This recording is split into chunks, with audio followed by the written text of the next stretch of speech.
poco, buen día señores, siguiendo un poco las directrices precisamente dadas por el Consejo Universitario, como ustedes están informados, precisamente vamos a tratar de hacer este experimento de pasar pues una clase por medio de este sistema informático, utilizando pues las herramientas tecnológicas. Pues esto sin perder de vista, pues evidentemente que nuestra universidad es una universidad presencial. Habíamos quedado pendiente con el reconocimiento judicial o los reconocimientos judiciales. Entonces, antes de comenzar pues, con el tema, quisiera indicarles o recordarles que efectivamente se les había recomendado, pues, entre otras bibliografías, un trabajo realizado por mí que está publicado precisamente por la universidad en un libro que homenaje al doctor Gustavo Planchar Manrique, que se refiere a la inspección ocular extralitem, pero que de alguna manera pues, se trata de manera general los reconocimientos judiciales. Si nosotros, pues, entrando en materia, quisiéramos definir lo que es el reconocimiento judicial, pudiéramos decir que es un examen directo con fines probatorios que realizan auxiliares de justicia o funcionarios judiciales permanentes u ocasionales sobre cosas, lugares o personas con el fin de constatar o indagar algo. Pues esto de manera general es la definición y de ahí nosotros podemos sacar pues algunas características, algunos caracteres. En primer lugar es un examen directo, es decir que lo va a realizar pues bien sea el auxiliar de justicia o el funcionario judicial, pues ya veremos cuál es la diferencia entre uno y otro. Entonces, en segundo lugar, pues no hay intermediario precisamente entre el que realiza el examen y lo que se percibe. Precisamente de allí es una característica fundamental del reconocimiento judicial, es precisamente lo directo que se está realizando el examen. Entonces, ahora viene, pues, cuando hablamos de auxiliares de justicia o funcionarios judiciales, ¿quiénes pueden realizar los reconocimientos judiciales? En primer lugar tenemos los testigos y dentro de ellos podemos señalar como punto previo el reconocimiento de personas o en rueda de personas que se hace del imputado, que esto está previsto en los artículos 216 al 219 del COP. Entonces, precisamente deben leerse pues, estos artículos que se refiere a la forma como se va a reconocer a un imputado en rueda de testigos. De todas maneras, posiblemente nosotros estemos familiarizados con este reconocimiento porque lo hemos visto pues, en toda esta serie de televisión que normalmente se recrean pues, en la comisión de algún delito, donde efectivamente pues, a una persona se le somete pues, a este reconocimiento. Entonces recuerden en primer lugar que la persona a quien se le está imputando el delito se le va a colocar pues, conjuntamente con otras personas que tengan unas características similares. Obviamente esto ya hay una indagación previa, ha habido una declaración pues, de los testigos en los cuales han indicado pues, las características de la persona, más o menos su edad, su contextura, su color de piel, su color de cabello, etcétera. Entonces, en base a estas características, pues si encuentran una persona que pueda ser indiciado pues, de la comisión de este delito, buscarán otras personas más o menos que tengan características similares para poder someterlo a este reconocimiento.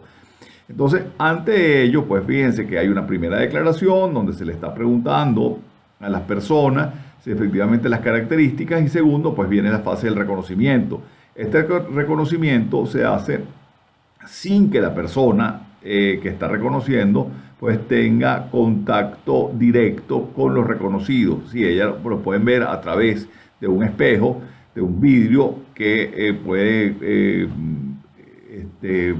tener pues la visión de todos los que están en esta rueda, mientras que los que están en la rueda no pueden ver a la persona que los está reconociendo. Simplemente esto de alguna manera garantiza la seguridad del reconocedor. Si son varias personas a quien se les está sometiendo o que van a ser los reconocedores, pues esto se hace pues de manera separada. ¿Por qué se hace de manera separada? Pues por una razón muy simple, para evitar la contaminación entre una y otra de las personas que van a reconocer. Cuando nosotros vimos la prueba de testigos, ustedes recordarán que efectivamente también los testigos se declaran de manera separada. Y esto es para evitar pues, que en un momento determinado alguno se pueda convertir pues, en el líder del grupo, indicando pues, unas características que no correspondan con la realidad. Por eso se hace de manera absolutamente separada. Y inclusive el interrogatorio previo que se hace también es de manera separada. En segundo lugar, pues también tenemos que los testigos pueden reconocer objetos. Esto también está previsto en el artículo 220 del COP, que ustedes tienen que leer, y de alguna manera, pues también se indica o se le interroga previamente al testigo sobre los objetos que fueron sustraídos, y en estos casos, pues,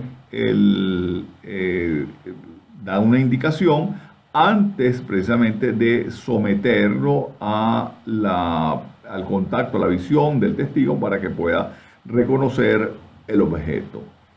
Y luego tenemos, por último, en relación con esto, pues también el reconocimiento de voces y sonidos que está previsto en el artículo 221 del COP. También artículos que deben leerse. Fíjense lo siguiente, la importancia que puede tener en esto un momento determinado el reconocimiento de voces, el reconocimiento de sonido, es porque el testigo siempre va a declarar sobre lo que percibe de manera sensorial, y una forma pues, de percibir pues, un hecho es precisamente a través del sentido del oído, pues, es decir, entonces pueden escuchar, han escuchado una conversación telefónica, han escuchado pues una conversación que se estaba desarrollando pues en un sitio determinado, etcétera, y esto puede ser relevante. Inclusive, pues en algunos casos hemos hablado con respecto al reconocimiento de sonido, precisamente el caso pues de una persona que tenga secuestrada y la persona no tenga pues una visión de donde haya estado ubicada, precisamente a través de algún tipo de sonido pudieran ubicar eventualmente el sitio en que habían tenido a esta persona recluida. En segundo lugar, tenemos aquellos reconocimientos que pueden hacerse a través del Ministerio Público o de la autoridad de policía. También esto tenemos tres supuestos. En primer lugar, es para determinar el estado de lugares públicos, de las cosas o rastros de los efectos materiales, y esto de conformidad pues con el artículo 186 del COP, que evidentemente tienen que leer. En segundo lugar, la inspección de personas, entonces que esto está previsto en el artículo 191 del COP. En el caso de la inspección de personas, pues siempre pues, la autoridad tiene que preguntar a la persona pues, sobre un objeto que están buscando, y la persona debe pues, contestar si lo posee o no. En caso de que efectivamente existan dudas, pues entonces es cuando se procede precisamente a la inspección de personas. Esto lo hemos visto pues, constantemente y vemos noticias de prensa en relación con ello, precisamente cuando se trata de las llamadas mulas que transportan pues, narcóticos, estupefacientes, en los cuales pues, se puede hacer este tipo de inspección. Y en tercer lugar, la inspección de vehículos. La inspección de vehículos también tiene que la autoridad policial indagar, preguntar, pues precisamente si se está transportando pues, algo determinado, pero esto no obsta para que se pueda hacer la revisión siempre y cuando realmente haya elementos de sospecha para poder llevar a hacer la revisión. Pues aquí hay un elemento de una gran subjetividad, si se quiere, entonces, pero debería, pues en principio, la policía informar sobre ese hecho en particular. Fíjense lo siguiente, en relación con el primer punto que hablábamos, de la revisión del estado de los lugares públicos, de las cosas, etcétera. Entonces, en estos casos, pues necesariamente tienen que hacerse una visita, inclusive con algún testigo, y en caso pues, de que no exista pues, alguna persona que pueda estar dentro del domicilio, con una persona que esté cercana para evitar pues, en un momento determinado que pueda la policía, la autoridad, sembrar, pues dejar pues algún objeto que pueda incriminar falsamente pues a la persona o el sitio que es objeto de este reconocimiento. Y luego tenemos, pues, en tercer lugar, lo que sería el reconocimiento por parte de peritos. Entonces, aquí podemos hablar en un primer aspecto de los casos, por ejemplo, de avería a la gruesa, que están previstos en el Código de Comercio. Entonces, aquí se recomienda y se sugiere a la lectura los artículos 181 y 766 del Código de Comercio, que se refiere precisamente a este aspecto. Y en segundo lugar, precisamente tenemos los casos de daños a la mercancía previstos en el artículo 13 de la ley de almacenes de depósitos. Bueno, esta es una ley, si se quiere, no es nada nueva, la ley de almacenes generales de depósitos, y que se refiere precisamente a la posibilidad de dejar depositar mercancía pues, en sitios determinados. Entonces, por ejemplo, hay tanto para mercancía seca como para mercancía pues, congelada. Entonces existen depósitos especiales para eso que se rigen por la ley. Entonces, por ponerles un ejemplo, imagínense que una persona quiera traer en un momento determinado un cargamento de televisores, entonces traiga 600 televisores, digamos, para depositarlos en un sitio determinado o dejarlos pues, o debe haber un espacio. Y precisamente estos almacenes generales de depósito tienen una posibilidad. En primer lugar, pues, primero que están adaptados y están diseñados para eso. En segundo lugar, pues, tienen una previsión de vigilancia de seguridad. En tercer lugar, están amparados por pólizas de seguro ante la pérdida pues, que pueda ocasionarse la mercancía. Una vez que se deposita, se emite un certificado de depósito y en estos certificados de depósito el propietario de la mercancía puede concurrir pues, a un banco precisamente para obtener dinero de esa mercancía que se le va a pignorar. Entonces, estos certificados tienen a su vez un cupón precisamente para en los casos de que se vaya a pignorar la mercancía. Entonces, con esto, pues el propietario puede obtener dinero para poder pagar pues, el importe de lo adquirido mientras procede a colocarla en el mercado. En estos casos, pues precisamente, si quiere sacar la mercancía, tiene que presentar pues tanto el certificado de depósito como este cupón de garantía. En caso de no presentarlo, pues simplemente la mercancía no saldría del depósito y es la garantía que tiene pues el que haya pues a quien se le haya pignorado de que esa mercancía no va a desaparecer, ya que el almacén no la va a entregar si no presentan pues estos dos elementos. Ahora, aquí estamos hablando pues de una mercancía que realmente, es decir, no se va a deteriorar pues por el tiempo, pero hay otra que sí. Entonces, por ejemplo, vamos a hablar de un cargamento de tomates. Entonces, donde le haya podido caer algún tipo de plaga, etc. Entonces, ante esta circunstancia es que funciona precisamente el artículo 13 de la ley de almacenes generales de depósito, donde pues les leo el artículo en la parte pertinente para ello.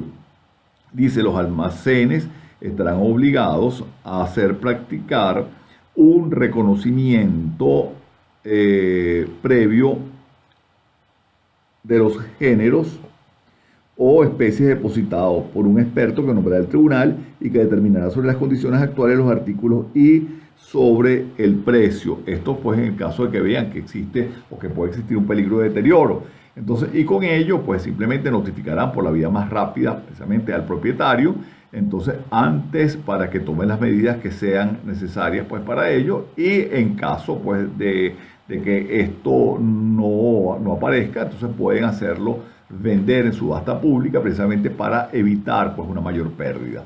Entonces aquí hubo un caso precisamente sobre que pasó hace muchos años donde se estaba deteriorando pues un arroz y efectivamente ante esta circunstancia fue subastado y vendido para comida de animales. Bueno, entonces pasamos ahora a ver precisamente lo que sería el reconocimiento por parte del juez. Aquí estaríamos hablando precisamente de lo que serían los reconocimientos judiciales y son aquellos que realiza el juez precisamente con fines de orden probatorio. Entonces, ¿cuáles son estos reconocimientos judiciales? En primer lugar, tenemos la inspección ocular. Ya nosotros hemos hecho alguna referencia pues, en oportunidades anteriores a la diferencia que existe entre lo que es la inspección ocular y la inspección judicial. Sin embargo, pues vamos a hacer un pequeño recordatorio de ello. Recuerden que precisamente la inspección ocular está prevista en el Código Civil. Entonces, y ante el artículo 1428 del Código Civil, que prevé pues la posibilidad de realizar una inspección que se haga pues a través del sentido de la vista. Ese es el objetivo. Entonces fíjense que cuando se hablaba pues de la inspección ocular antes de que precisamente estuviera vigente el actual Código de Procedimiento, el cual previó pues, o creó pues, la inspección judicial en el artículo 472. Entonces, los autores pues, de la época señalaban de que efectivamente la posibilidad de que el juez dejara constancia era simplemente lo que podía ver por el sentido de la vista. Y el ejemplo que ponían era como si se tomara una fotografía. Se tomaba una fotografía y lo que el juez, o lo que digamos lo que se captara en la fotografía era lo que el juez podía dejar constancia de ello, estándole prohibido realmente dejar constancia de cualquier otra circunstancia que percibiera por los sentidos. Obviamente que esto comenzó pues a traer algunos problemas porque ya no era suficiente lo que el juez dejara constancia por el sentido de la vista. Entonces los jueces comenzaron pues a aplicar pues, una interpretación progresiva a este artículo 1428 del Código Civil en el sentido de aplicarlo como se aplicaba en el derecho comparado. Es decir, que la inspección se debía entender como todo lo que percibiera el juez por el sentido, por cualquiera de los sentidos, es decir, de una manera sensorial. Entonces se vino admitiendo precisamente la posibilidad de que el juez, por cualquiera de los sentidos, pudiera captar un hecho y dejarlo pues, plasmado en el acta que levantara al efecto.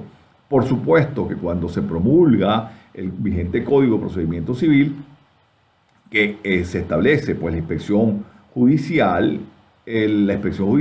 sí permite que el juez pueda dejar constancia de lo que percibe por cualquiera de los sentidos e inclusive, pues, es decir, en contra de lo que señalaba o lo que se interpretaba, pues el artículo 1428 del Código Civil, inspeccionar documentos.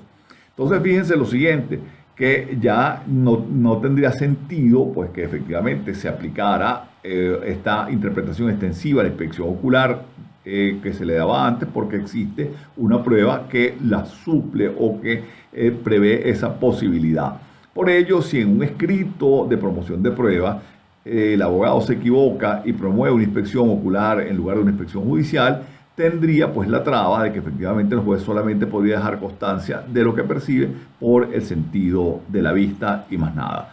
Pero hay algo más, porque el artículo 1428 también es restrictivo y señala, pues digamos, como causa de procedibilidad de la inspección ocular, es que no haya una forma distinta de probar el hecho. Es decir, que si existiera una prueba distinta, diferente a la inspección ocular para poder llevar el hecho al proceso, al juicio, pues simplemente debe utilizarse y de manera sucedánea es que se va a utilizar la inspección ocular, lo cual no sucede con la inspección judicial, ya que simplemente existe la posibilidad de promoverla, pues como, no solamente como una prueba principal como lo es, sino que no existe la limitación, la restricción establecida en la inspección ocular.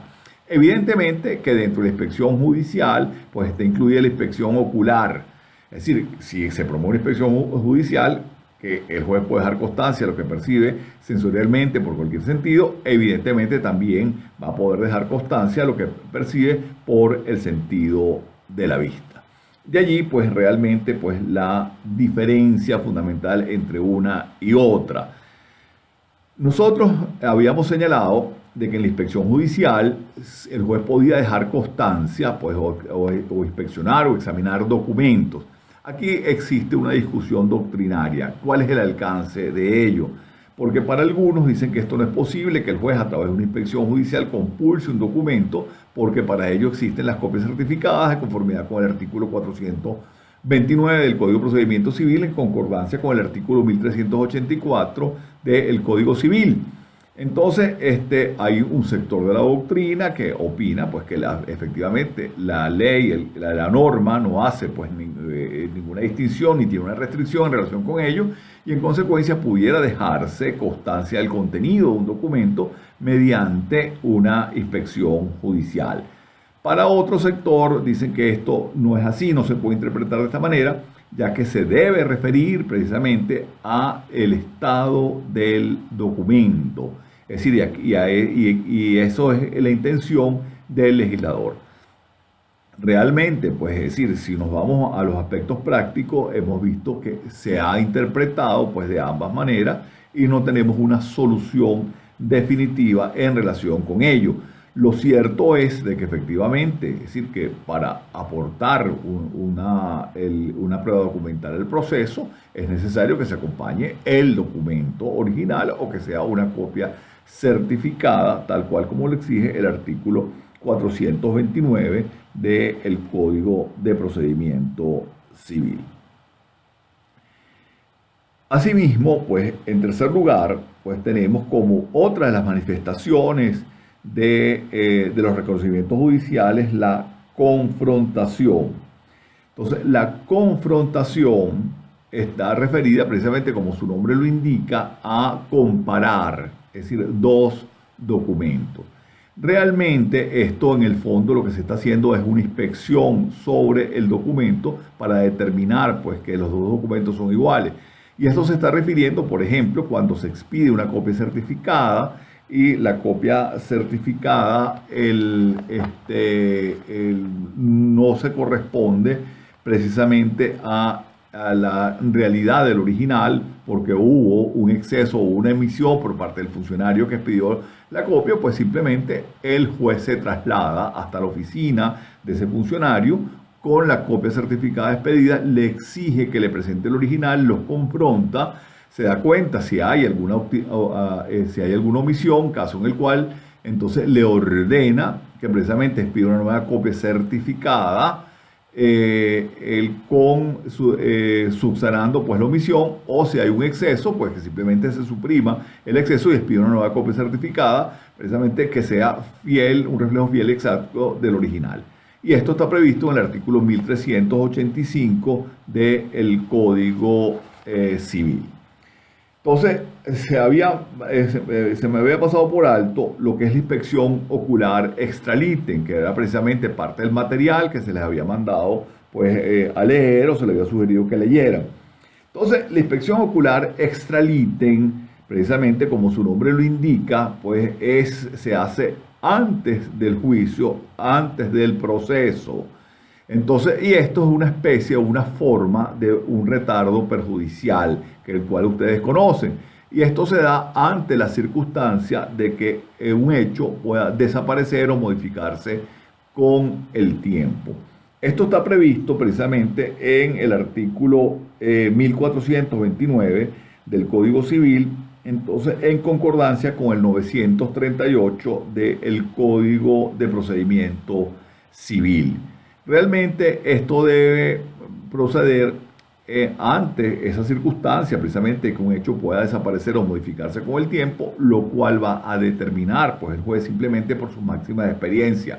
Aquí no se requiere, como en retardo perjudicial, la presentación de un soporte adicional de algún tipo de documento que refleje pues, esta posibilidad. Por eso les insisto en que esto lo puede determinar el juez por sus máximas de experiencia, por una parte. Por otra parte, cuando el artículo 938 se refiere precisamente a la posibilidad de realizar pues, una inspección ocular extralitem, entonces se está refiriendo precisamente a un hecho de gran magnitud. Entonces no es cualquier circunstancia, sino un hecho grave, precisamente para dejar constancia de esa circunstancia que posiblemente cuando desaparezca no se pueda volver a dejar, a tener pues la posibilidad de constatarla. Sí, por supuesto que esto trae un problema y el problema consiste en que efectivamente posiblemente no haya control de la parte contraria, porque a veces ni siquiera se puede saber quién es la parte contraria cuando se está realizando la inspección ocular extra litem. De allí es que en la práctica forense se ha venido pues admitiendo la posibilidad de cualquier persona pueda intervenir precisamente dentro de la práctica de la inspección, porque eventualmente pudiera ser aquella persona a la cual afectaría pues la realización de la inspección ocular extra litem. Fíjense que yo particularmente pienso que esto puede darse también, esta circunstancia, dentro del proceso. Es decir, existe ya un proceso en marcha y el hecho puede desaparecer o modificarse. Entonces, sí no se puede realizar pues, un retardo perjudicial porque el asunto realmente es bastante violento. Creo que pudiera eventualmente promoverse una inspección ocular extra litem utilizando pues la vía del artículo 607 del Código de Procedimiento Civil. Entonces, bueno, aquí habría que analizar varias hipótesis que están narradas precisamente en la literatura que se les sugirió que leyeran. Entonces, que si efectivamente las dos partes están a derecho o solamente la parte demandante es la que está a derecho por no haber podido citar pues, a la parte contraria. Entonces, ¿qué debería suceder ante esa circunstancia? Obviamente que si las dos partes están a derecho, esto garantizaría pues, de alguna forma el derecho a la defensa. Si la parte no está a derecho, la parte demandada no está a derecho, pues entonces caeríamos también dentro de la hipótesis a que se refieren pues, los artículos 1429 del Código Civil y 938 del CPC, pero con una ventaja, si se quiere, porque quien estaría realizando la inspección es el propio juez que está sustanciando el expediente y no en el caso de la inspección ocular extra litem, que posiblemente no sea el juez que vaya a conocer de la controversia, como ha sucedido en la mayoría de los casos. Entonces, dentro de esto, no podemos perder de vista de que el artículo 938 del Código de Procedimiento Civil utiliza una palabra, un vocablo muy particular, que es el vocablo estrago, es decir, que el juez deje constancia del estrago. Si nosotros buscamos pues, el significado de la palabra estrago, encontraremos que realmente es algo, un suceso muy fuera de lo común. Entonces, y la intención precisamente es que ante esa circunstancia es que solamente se active este mecanismo porque realmente, como lo señalaba o lo acabamos de señalar, no tiene un control de la parte contraria porque a veces, les repito, ni siquiera se sabe quién es la parte contraria. Entonces, de aquí vamos a encontrar realmente dentro de la doctrina jurisprudencial diversas posiciones. Entonces, por ejemplo, en una decisión dictada por la Sala de Casación Civil, el 30 de noviembre del año 2000, se señaló precisamente que debía alegarse precisamente el perjuicio que se podría causar precisamente por el hecho para que se activara pues, la inspección ocular extra litem. Por otra parte, la misma Sala de Casación Civil en la sentencia número 367 del 15 de noviembre de 2000, entonces señala que debe alegarse la urgencia, es decir, cuál es el hecho que se va a dejar constancia, precisamente, y por qué se va a dejar constancia de ello, cuál es la premura, pues cuál sería ese estrago. Entonces, también esta misma sentencia se refiere al valor probatorio de la inspección ocular extra litem. Entonces, y señala pues precisamente que la cataloga de una forma errónea como prueba preconstituida. Realmente, recuerden que la única prueba preconstituida es el documento público, entonces esto simplemente es una prueba anticipada. Entonces, y dice que precisamente que como se hace en circunstancias extra litem, entonces dice, tiene validez en juicio, pero siempre y cuando sea dentro de las previsiones establecidas en el artículo 1429 del Código Civil, y debe tener eficacia probatoria y el juez debe pronunciarse sobre su valoración. No indica realmente cuál es el valor probatorio, y yo creo que eso debe dejarse precisamente a la sana crítica del juez, examinando las circunstancias y otros elementos probatorios que existan en el expediente. Y les señalo esto por lo siguiente, porque vamos a encontrar otras decisiones realmente en las cuales, como una decisión de la Sala Constitucional en el caso del Viernes Entretenimiento, que fue dictada el 6 de abril del año 2000, en la cual, perdón, esto fue, el 6 de abril del año 2000, en la cual pues simplemente señala que tiene un valor indiciario la inspección ocular extra litem. Realmente a nosotros nos parece mucho más sensato el criterio de la Sala de Casación Civil, y es que eso se debe dejar pues precisamente a la libertad del juez. Entonces hay otro tema también sobre lo que es la validez o no de la inspección ocular extra litem. Entonces, por ejemplo, la Sala de Casación Civil, entonces en una decisión del 30 de noviembre del año 2000, en la decisión 399, señaló que la inspección ocular extra litem no debe ser ratificada, mientras que la Sala Constitucional, en la sentencia que acabamos de citar de Viernes de Entretenimiento, señala que sí debe ser ratificada la inspección ocular extra litem. Entonces, ¿y cuál es el argumento? El argumento es de que efectivamente, de que si existe todavía el hecho que no ha desaparecido, no ha desaparecido totalmente, por lo menos hay la posibilidad de que la parte contraria pueda hacer pueda hacer el control, así sea parcial. Entonces, y lo cual parece lógico. Y adicionalmente, pues hay otro argumento que señala que efectivamente, que en el caso de que se vuelva a realizar la inspección y ya el hecho ha desaparecido, pues evidentemente esto está constatando la urgencia y la necesidad de haber practicado la inspección ocular extra litem.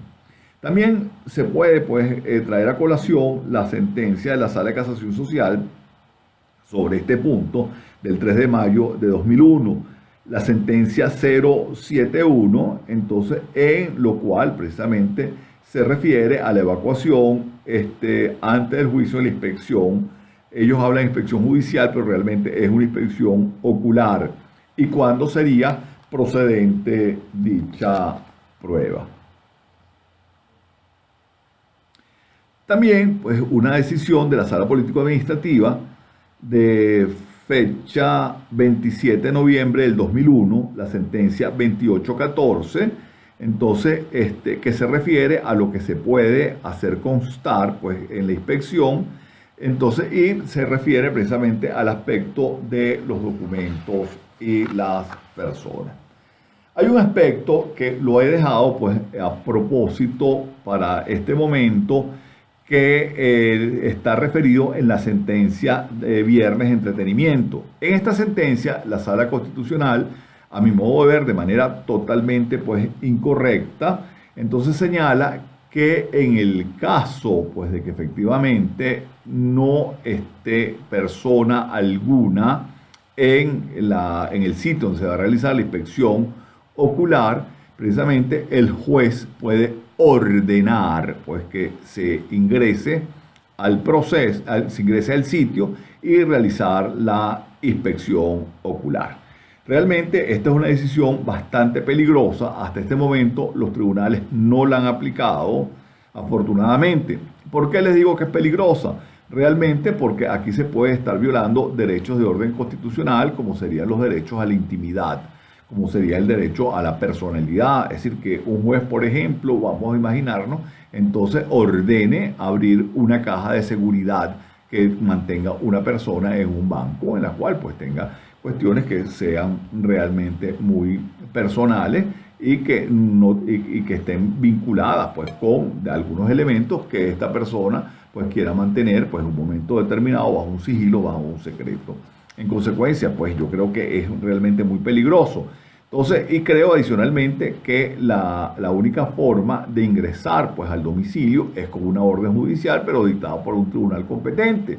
En este caso sería un tribunal de control penal y no sería un tribunal civil, salvo que sea para practicar una medida de embargo, pero no estaríamos hablando precisamente de una inspección ocular extra litem. De allí es que efectivamente no puedo comulgar con ese criterio de la Sala Constitucional por las razones antes expresadas.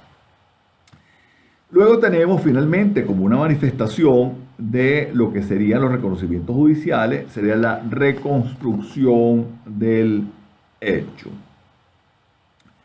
La reconstrucción de los hechos está prevista en el artículo 503 del Código de Procedimiento Civil y su finalidad es recrear el hecho.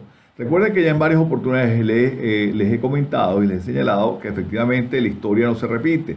Cuando se va a reconstruir o a tratar de reconstruir el hecho, a recrear el hecho, es simplemente a determinar precisamente cómo el hecho pudo haber sucedido.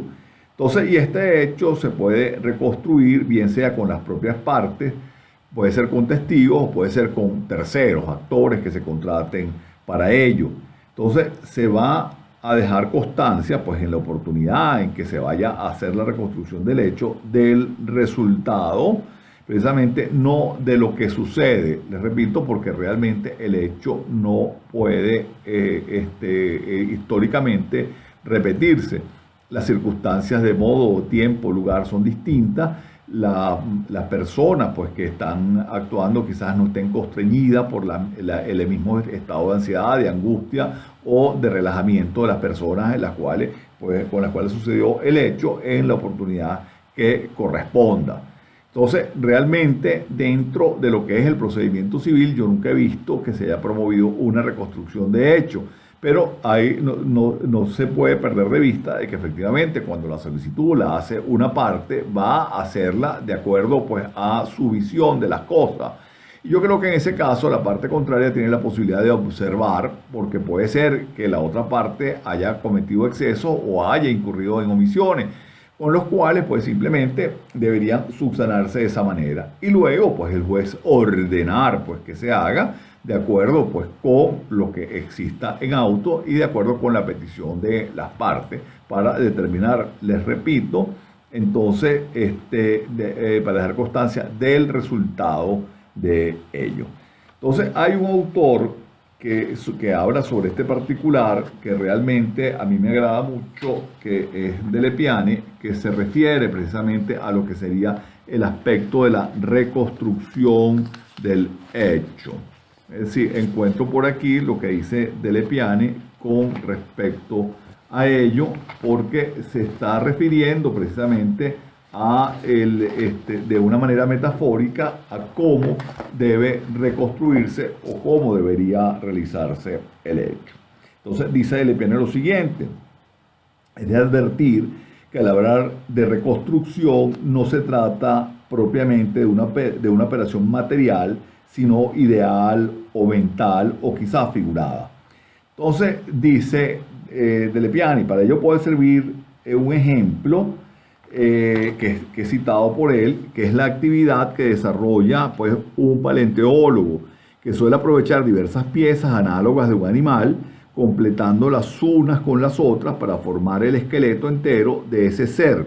Pero dicha reconstrucción pues no implica volver a la vida del animal. Es una reconstrucción figurada que tiende a la reconstrucción ideal, que encamina a darnos una idea clara y exacta del animal, de la especie a la que pertenece, por medio de una descripción, de enumeración de caracteres, de una evocación de imágenes mentales o representaciones, pero ello no nos puede conducir a inferir el instinto de ese animal porque ellos se encuentran fuera del ámbito material. Esto es absolutamente correcto, absolutamente cierto, y por eso que les señalo que se refiere al resultado. No sé, los que han tenido la oportunidad de ir a Nueva York y han visitado el Museo de Ciencias Naturales, cuando uno entra se encuentran pues una sala inmensa con un magnífico pues ejemplar de dinosaurio pues que está absolutamente armado, pero uno llega y uno no tiene temor realmente porque sabe que efectivamente que eso no va no va a dañar a ninguna persona. El animal realmente no existe, lo que existe es la figuración reconstruida del animal, simplemente de manera del esqueleto, pero el animal pues simplemente no podemos, como señala el Pianis, conocer su instinto. Entonces simplemente esto es una recreación, si se quiere, mental. ¿Cuál es la naturaleza del reconocimiento judicial?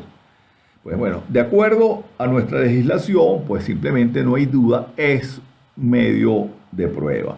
Entonces aquí no hay disquisiciones de otras especies porque simplemente lo señala pues la ley de manera precisa. ¿Cuál es el objeto del reconocimiento? Ya lo habíamos señalado, pero lo insistimos en que pueden ser lugares, personas, cosas y documentos. Por supuesto que esto tiene que tener relación con los hechos controvertidos. Estamos hablando pues de la pertinencia del hecho, los cuales ustedes ya conocen. Entonces las cosas deben ser tangibles, las cosas que van a ser objeto de reconocimiento, es decir, perceptibles de manera sensorial. El reconocimiento de personas. Entonces, esto está previsto en el aparte único del artículo 505 del Código de Procedimiento Civil. Y nos estamos refiriendo precisamente al reconocimiento que se puede hacer no en rueda del imputado en rueda de testigos, sino el reconocimiento físico de la persona, ese reconocimiento material de la persona como tal. Perdón. Una de las cosas precisamente que no se pueden perder de vista ante este hecho es el derecho a la intimidad, que está previsto en el artículo 60 de la Constitución de la República. Entonces, ¿qué se refiere? O que garantiza precisamente la vida privada, garantiza la intimidad y garantiza el honor. Entonces, hay otras normas un poco más antiguas, pero que también de alguna forma se refieren a esto. Por ejemplo, el artículo 210 del Código Civil, entonces, donde él establece precisamente una presunción en contra digamos, de quien no se someta pues, a un examen, si se quiere, biológico, precisamente para tratar de demostrar la paternidad. Entonces, sin embargo, realmente, pues, es decir, puede existir algún tipo de resistencia de la parte a que se haga pues, un examen corporal. Ya nosotros habíamos señalado pues, en otra oportunidad de que en estos casos pues, el mismo artículo 505 trae la solución al tema.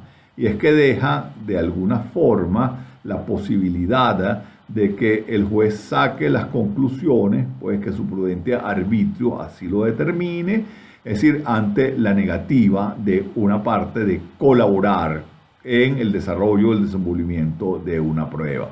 Igual, pues de alguna forma aquí puede traerse a colación la teoría de los actos propios, a las cuales pues ustedes también ya tienen conocimiento y que ha sido aceptada pues por la Sala de Casación Civil en las dos sentencias que ya ustedes también conocen de mayo y diciembre del año 2010. ¿Cuál es el objeto de la inspección? Entonces, esto pueden ser aclarar o verificar, pues, es decir, estamos hablando pues, de constatar pues, algún hecho. Esto no es inquisitivo, entonces, y debe necesariamente indicarse el objeto determinado de lo que se aspira, de lo que se pretende. Fíjense lo siguiente en relación con este punto, con este aspecto. Entonces aquí volvemos a caer precisamente en el apostillamiento de la prueba y esta es una de las pruebas que lo exige, que de manera precisa debe indicarse el hecho a inspeccionar.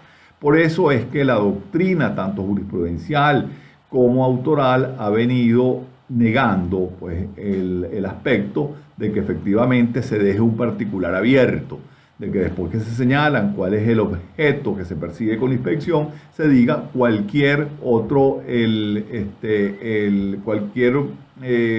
que me reservo la posibilidad de señalar cualquier otro hecho en el momento de instruirse la inspección que corresponda. Entonces simplemente eso es absolutamente fuera de contexto porque el criterio es que se estaría promoviendo una inspección dentro de la inspección.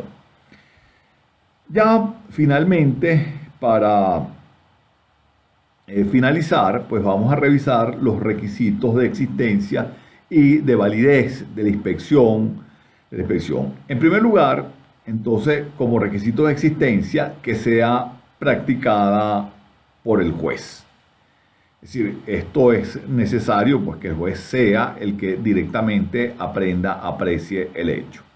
En segundo lugar, que conste en un acta, es decir, se va a dejar constancia de lo que el juez está percibiendo, pues en un acta, esto de conformidad con lo establecido en el artículo 188 del Código de Procedimiento Civil, en concordancia con el artículo 25, pues del mismo cuerpo legal. Adicionalmente, esto no obsta para que pueda, de acuerdo pues precisamente con el 502 del Código de Procedimiento Civil, bien sea solicitud de parte u oficiosamente, que el juez lo ordene, entonces que como parte de la inspección, se agreguen algunas fotografías o se agregue algún tipo de película, plano, etcétera. Entonces, para ilustrar precisamente con mayor propiedad esa inspección realizada. Como requisito de validez hay uno solo, que es la objetividad. Es decir, el juez no puede adelantar opinión, sino que el juez debe indicar pues, de manera absolutamente objetiva lo que está percibiendo. Punto. Eso no significa de que el juez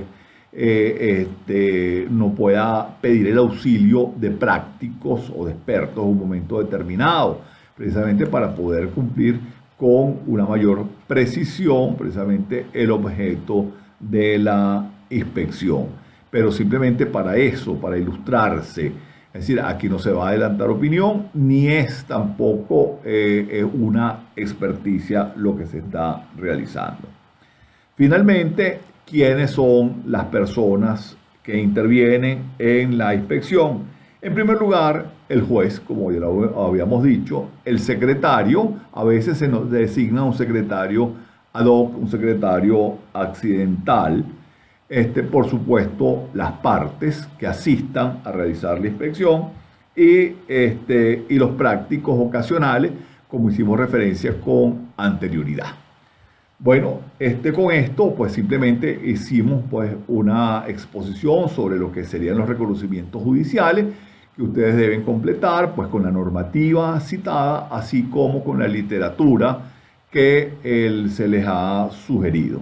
Bueno, muchas gracias por su atención pues, y seguiremos pues, con este sistema precisamente para poder de alguna forma tratar de recuperar pues, las clases que no se han podido dictar debido pues, a la situación especial en la cual está inmersa el país. Gracias.